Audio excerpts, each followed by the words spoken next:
고우의 수학 1888년이다. 고우가 프랑스 남부지방인 아르레 정착하면서 그린 그림인데, 고우는 아르레 정착하면서 밀밭 같은 들판 풍경을 자주 그린 것으로 보인다. 물론 지역적인 특성상 고우의 시선에 자주 들어오기 때문에 들판 풍경을 많이 그렸다고도 볼 수 있겠지만, 고독한 생활을 하였던 고우로서는 심리적인 안정을 찾고 싶었던 것인지도 모르겠다. 이 그림 수학은 전형적인 풍경화라고 볼 수 있겠는데, 소위 풍경화라고 부를 수 있는 그림들에서도 고우만의 특징들이 나타난다.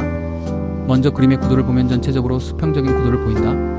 들판 그림이니 당연히 수평 구도이지 않겠느냐고 할지 모르겠지만, 고우의 다른 그림들과 비교해보면 고우만의 수평적 기법은 더욱 확실해진다. 스케브닝겐의 바다 풍경 1882년, 화면을 극단적으로 3등분으로 수평분할하였다. 까마귀가 나는 밀밭 1890년, 극단적으로 2등분으로 수평분할하였다. 아르레 롱강이 별이 빛나는 밤 1888년, 극단적으로 2등분으로 또는 3등분으로 수평분할하였다. 기차와 마차가 있는 풍경 1890년, 극단적으로 2등분으로 수평분할하였다. 두 번째로는 역시나 고우만의 색채 감각을 들 수 있겠다.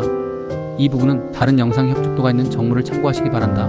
까마귀가 나는 밀밭 같은 경우에는 노란색과 파란색의 감청 색계통이 선명하게 보색 대비를 이루고 있는 것을 확인할 수 있으며, 아르레 롱강이 별이 빛나는 밤의 경우에도 별빛과 불빛의 노란색과 하늘과 바다의 파란색 계통이 보색 대비를 이루고 있다. 색채만으로 보색 효과를 얻기 어려운 경우에도 어떤 식으로든 수평적 분할을 명확하게 하려는 노력이 엿보인다. 그런 점들을 고려하면서 수학이라는 그림을 다시 감상해보면, 고우가 그림 속의 사물들을 표현하면서 색상 선택에 있어 색채 효과를 의식하였음이 더욱 분명해지게 된다.